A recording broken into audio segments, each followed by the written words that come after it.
débat du jour, François Bernard.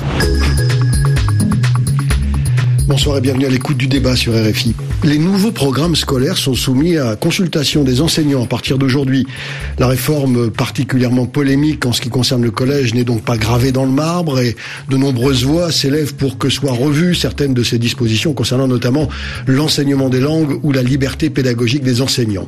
Cette réforme qui a l'ambition d'améliorer le sort des élèves et de les mettre sur un pied de plus grande égalité ne crée-t-elle pas au contraire un nivellement par le bas sans bénéfice pour les plus défavorisés? On se pose la question de savoir ce soir si la réforme du collège est pertinente et on en parle avec trois invités que je vous présente tout de suite. Frédéric Rollet est co-secrétaire général et porte-parole du SNES FSU. Bonsoir à vous. Bonsoir. Joseph Massescaron est directeur de la rédaction de Marianne qui a récemment consacré un numéro très critique à cette réforme. Bonsoir. Joseph. Bonsoir. Et Philippe Mérieux est écrivain, spécialiste des sciences de l'éducation et de la pédagogie. Il nous rejoint au téléphone de Lyon, je crois. Philippe Mérieux, bonsoir. Bonsoir. Alors, les réformes dans l'éducation nationale suscitent toujours des débats passionnés et la réforme des collèges envisagée par l'équipe actuellement en charge n'échappe pas à la règle. Dans l'édition de l'hebdomadaire Marianne, dont vous dirigez la rédaction, Joseph Massescaron, l'édition du 1er mai, on peut lire un dossier à charge, assez lourd, on va dire, contre cette réforme, dans sa forme, mais aussi sur le fond. Est-ce que vous pouvez, pour entamer notre discussion, faire un résumé de ce que vous lui reprochez à cette réforme envisagée du collège ? Alors d'abord, je vais être clair, puisque nous avons parlé aussi un petit peu en marge juste avant cette émission. Il y a un point qui est un point essentiel. Je crois que ce qui se passe aujourd'hui dans l'éducation, si ça émeut autant de personnes, autant de nos concitoyens, c'est parce qu'il y a la conjonction de trois éléments. La première, c'est une réforme de collège, ça nous allons en parler. Ensuite, il y a des programmes qui ont donné lieu à des débats. Et puis enfin, là je dirais presque pour l'amusement, il y a une novlangue qui a mis en évidence le fait que des experts, mais c'est tout à fait normal puisque les experts créent eux-mêmes leur propre langue, et ça dans toutes les, pas simplement dans l'éducation, mais un peu partout, et qui a été révélés et qui ont montré quand même le fait qu'ils avaient quitté depuis longtemps apparemment le terrain de la réalité. Alors ce sont ces trois éléments en fait qui mis bout à bout et qui ne sont pas, qui sont d'importance inégale bien sûr, parce que le novlangue c'est pour faire rire la galerie. On a parlé de la piscine, on a parlé du ballon, on a parlé de tout ça. Bon, on va passer à des choses plus sérieuses. Et ensuite il y a en effet la question des programmes et la question du collège. Sur la question des programmes, il y a en effet, et ça aussi nous en avons parlé avant, il y a un débat. Donc quand la ministre dit qu'il y a débat, il y a bien un débat en effet sur l'ouverture. La question des programmes est une question encore ouverte. S'agissant de la réforme, il s'agit de toute autre chose. Le problème qui pour nous et à Marianne est essentiel. Le problème, c'est que nous avons l'impression maintenant que depuis des années, on n'entend d'abord ni les enseignants, ni les élèves, ni les parents d'élèves, même si d'ailleurs on a fait une grande place aux parents d'élèves qui parfois ont même, je dirais, une place envahissante dans un certain nombre d'établissements, mais on ne les entend pas. Et le but de Marianne, de toute façon, mon hebdomadaire en règle générale, c'est de donner la parole à ceux qui ne sont pas entendus. D'accord. Alors je m'adresse à Philippe Mérieux qui a entendu des arguments qui sont familiers, certainement parce que ils sont largement exprimés dans les médias. Qu'est-ce que vous y répondez, les trois points qu'a évoqué Joseph Massescaron, cette langue un petit peu absconde pour évoquer les programmes, et puis cette difficulté qu'ont les enseignants à se faire entendre? Écoutez, moi je ne m'attarderai pas sur la question de la novlangue, je ne l'ai personnellement jamais pratiquée et je pense que ça n'est évidemment pas le sujet. Personne ne conteste le droit aux médecins d'utiliser le mot migraine à la place de mal à la tête pour dire quelque chose d'un peu précis. Donc c'est pas là le sujet. Le sujet en revanche c'est bien le collège, et un collège qui en France accroît terriblement les inégalités. Vous connaissez les chiffres, hein. À la sortie du primaire, les élèves extrêmement faibles en français sont 11%, ils sont 25% à la sortie du collège. Alors effectivement on ne peut pas rester dans cette situation-là, et je crois qu'il y a tout un travail de refondation qu'avait engagé Vincent Peillon, que met en place aujourd'hui la ministre. Personnellement je n'aurais pas nécessairement pris toutes les mesures et pas peut-être celle-là, mais je pense qu'en tout cas, l'essentiel des mesures vont dans le bon sens puisqu'elles permettront un meilleur suivi personnalisé des élèves. Elles permettront aussi des choses qui ne sont pas aussi nouvelles que ça, comme le travail interdisciplinaire. Vous savez, faire la maquette d'une ville romaine par un professeur d'histoire, un prof de maths et un prof de technologie, ça se fait déjà depuis plus d'un siècle en France et ailleurs, et ça aide plutôt les élèves à comprendre le rôle et l'importance des mathématiques, de la technologie et de l'histoire. Alors, je m'adresse à la syndicaliste maintenant, convaincue ou pas, je ne sais pas, Frédéric Rollet, par les perspectives de réforme qui se dessinent. Vous voyez les points positifs qu'évoque Philippe Mérieux ? Non, moi ce qui m'ennuie beaucoup, c'est qu'on a vraiment besoin d'une réforme du collège et que là on risque de se retrouver face à un formidable ratage. Pourquoi ? Parce qu'à partir du moment où on fait une réforme contre les personnels et d'abord en prenant comme base un vocabulaire et un diagnostic qui est quand même extrêmement tendancieux, la ministre parlant du collège comme le maillon faible du système éducatif, certes c'est le maillon le plus faiblement doté. Les effectifs ont fortement augmenté en collège avec des publics hétérogènes. Il y a de vraies difficultés pour les enseignants, très peu de diversification des situations d'apprentissage. On n'a quasiment plus de dédoublement de groupes. Tout ça, elle oublie déjà de le rappeler. Sur l'interdisciplinarité dont vient de parler Philippe Mérieux, nous, bien sûr, elle se pratique déjà. Alors de façon d'une part institutionnelle à travers l'histoire des arts, par exemple, mais aussi à travers un certain nombre de pratiques d'enseignants. Mais quand vous regardez ce que disent, y compris des collègues de Philippe Mérieux en sciences d'éducation, c'est que l'interdisciplinarité est quelque chose de très complexe. C'est faire entrer dans des apprentissages en mêlant deux disciplines et en important des concepts issus de deux disciplines des élèves, et on sait que ce sont les plus autonomes qui réussissent le mieux, sauf si on se donne les conditions pour que justement ça profite à tout le monde. Et pour donner quoi ? Et là, les conditions ne sont pas réunies. Et pour donner quoi ? C'est-à-dire que si on met un professeur de sport et de latin, on va faire les travaux d'Hercule ? Non, mais attendez, quand vous voyez un certain nombre aussi pardonnez-moi, d'intitulés, c'est que c'est complètement fou. Donnez des exemples alors. Mais oui, mais l'interdisciplinarité, pour moi, on arrive avec ça, avec cette philosophie générale qui sous-tend cette réforme, on arrive au fait que l'enseignant, la définition de l'enseignant, c'est un adulte qui a un livre. C'est ça. C'est-à-dire que il y a un problème. Le problème fondamental aujourd'hui, nous sommes dans une société qui est victime et qui est victime d'agressions permanentes, et là je pense que M. Mérieux serait d'accord, de régression identitaire permanente. Et cette régression identitaire, elle est due d'abord, et notamment chez les jeunes, à une désorientation. Cette désorientation, il faut pouvoir donner un cadre. Et ce n'est pas, on peut tourner ça de toutes les manières. Ce n'est pas l'interdisciplinarité qui en effet était ponctuellement et d'une manière souvent judicieuse pratiquée, mais en faisant une sourate, en faisant une philosophie générale, une doxa indépassable, c'est pas ainsi qu'on va donner un cadre. C'est-à-dire, en faisant ça, encore une fois, on désoriente les élèves, on désoriente bien sûr, encore une fois, les plus faibles. Et c'est ça aussi. C'est là-dessus d'ailleurs contre quoi mon hebdomadaire part en guerre. C'est que finalement, cette réforme, ce qu'il y a derrière, c'est le délitement de l'élitisme républicain. Voilà. Et ce délitement d'ailleurs, qui avait, M. Mérieux a cité M. Payon, mais il aurait quand même pu citer M. Luc Châtel, car finalement, Mme Najwa Vallaud-Belkacem est plus l'héritière de M. Luc Châtel qu'elle ne l'est de M. Vincent Payon. Alors, un des points qu'évoque Joseph Massès-Caron, c'est l'autorité des maîtres, finalement, si j'ai bien compris, remise en cause par les nouvelles technologies, d'un savoir que l'élève maîtrise parfois mieux que lui. Qu'est-ce que vous en pensez, Philippe Mérieux ? Non, ça, je crois que c'est tout à fait incongru. Pour ma part, je pense que le maître est irremplaçable. Je pense que le maître n'est pas quelqu'un qui a un livre.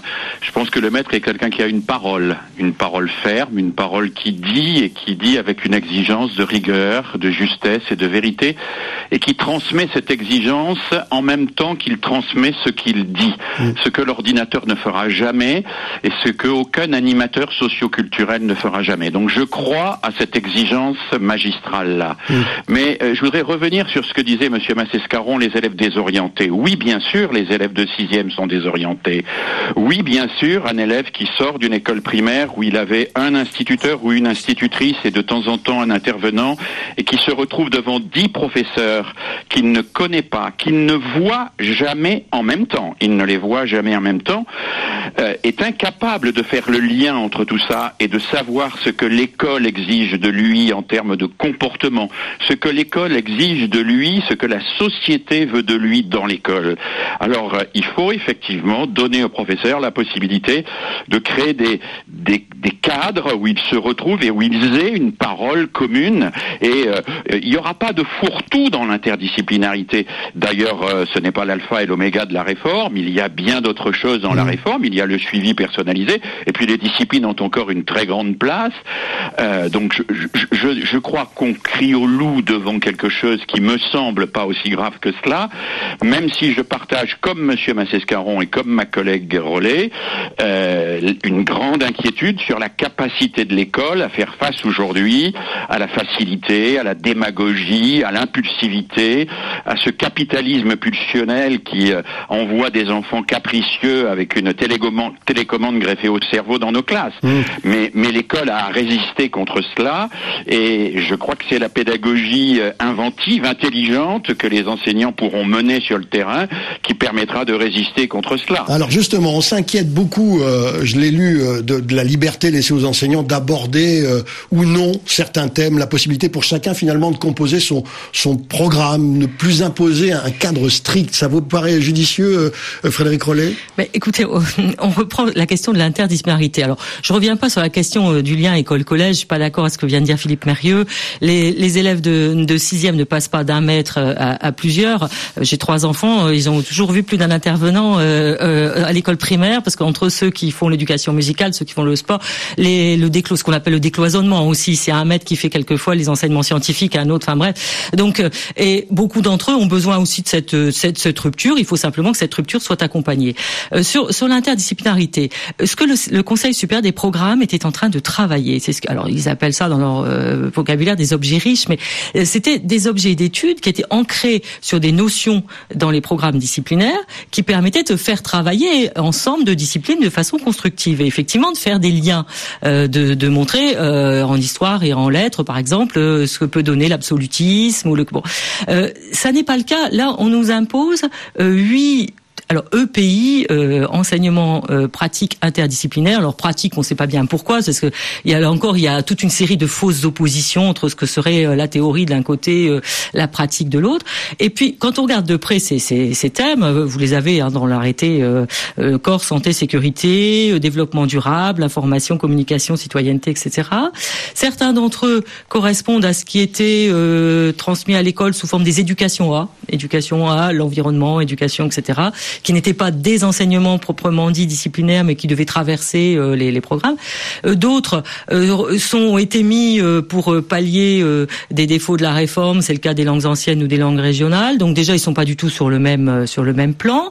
Donc on a quelque chose qui a été insuffisamment pensé dans les contenus, les intitulés, sans lien avec les programmes disciplinaires et sans les conditions matérielles, c'est-à-dire sans formation des enseignants, sans temps de concertation pour les enseignants, et avec une formidable complexification de ce que va être le collège. Sur l'aide, j'y reviendrai aussi, parce que là encore, je suis pas d'accord avec Philippe Mérieux, qui sait aussi que c'est en classe que les choses se passent essentiellement. Alors, vous parlez des langues, j'aimerais qu'on passe un petit moment là-dessus, parce que c'est une des inquiétudes les plus fortes qui s'exprime, l'apprentissage des langues, déjà traditionnellement un petit peu déficiente dans notre pays, si je peux me permettre de le dire. Vous dites-vous, Joseph Massescaron, qu'il risque encore de régresser cet apprentissage? Écoutez, oui, il risque bien sûr. Là aussi, il y a une question de philosophie générale et qu'on retrouve sur l'attitude par rapport aux langues anciennes. Je cite que la ministre, ouvrez les guillemets, elle défend le principe d'une extension à tous les élèves de l'accès au latin. L'accès au latin, je ne sais pas ce que ça veut dire. Je connais le latin, je sais ce que c'est, je n'ai jamais lu de l'accès au latin. Très franchement, je ne comprends pas. La méfiance qu'il y a par rapport aux langues anciennes est une méfiance qui m'étonne, et c'est une méfiance d'ailleurs qu'on peut étendre à toutes les autres langues. Une langue, c'est aussi ce qui permet de nous sortir de nous-mêmes. Alors, c'est sûr que face à des élèves qui sont désorientés, les faire se sortir d'eux-mêmes, ça pose un problème. Vous comprenez ? À partir du moment, on va trouver que j'ai une vision extrêmement peut-être passéiste ou pseudo-intellectuelle, dirait Madame la Ministre. Mais j'ai tendance à considérer, par exemple, que apprendre la géographie, ça permet à l'enfant de se mouvoir dans l'espace. J'ai tendance à considérer que apprendre l'histoire, c'est la meilleure manière aussi de se fixer dans le temps et de savoir ce que c'est que la temporalité.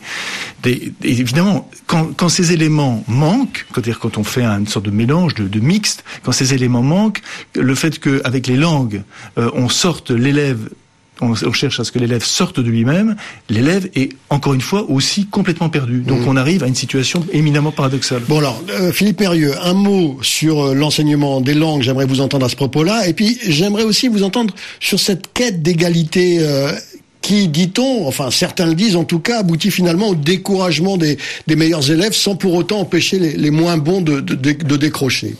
Alors sur les langues, moi je partage tout à fait le diagnostic qui a été fait. Il faut enseigner plus les langues et évidemment les langues anciennes.